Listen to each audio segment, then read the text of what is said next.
林中风大，湘军莫要染到风寒。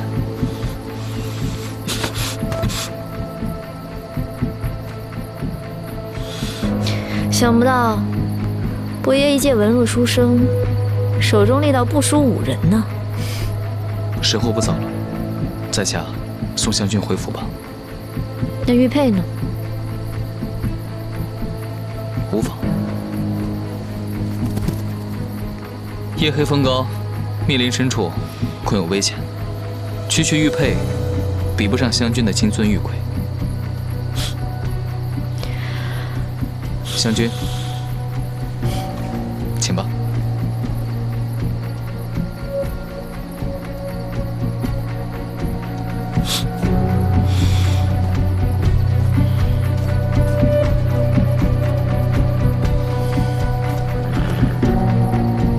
伯爷说了，若是没有收到信号，就将那女子杀了。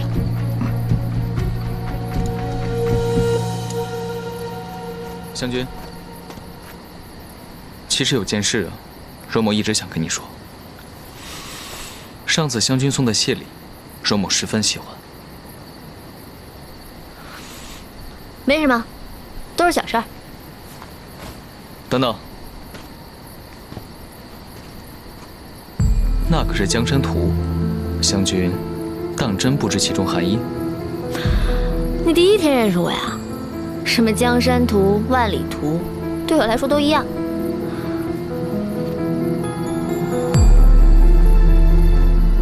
倒是你，一介书生，今天怎么穿这身？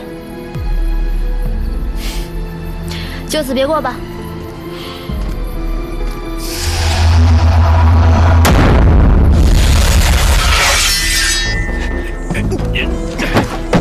快，发信号！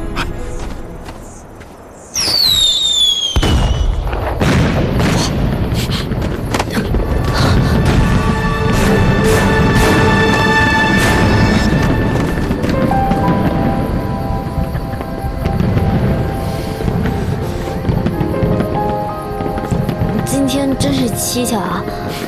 大半夜，居然还有人在山上放烟花。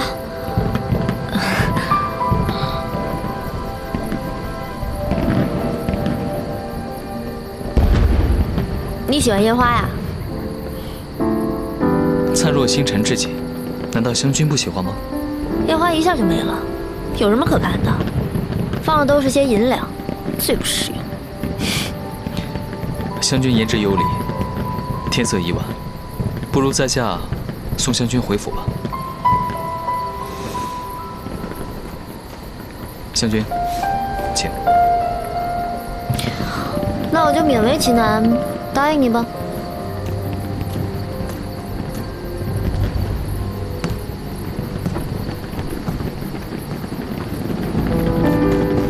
公子，我等多久？还不赶紧下马车，送班湘军回府？是。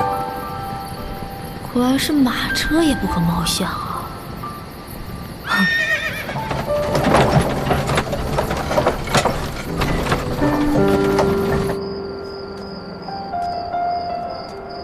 湘军快些回府，夜里吹了凉风，喝些姜汤才好。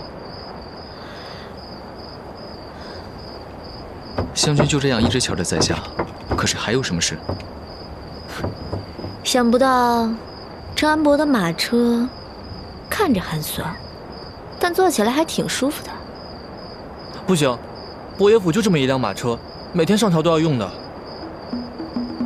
容某明白，明日我便派人将马车的规格整理成册，送至府上。湘军可满意？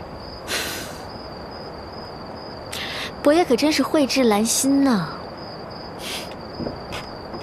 多谢湘军谬赞。困死我了，伯爷，你早些回府休息吧。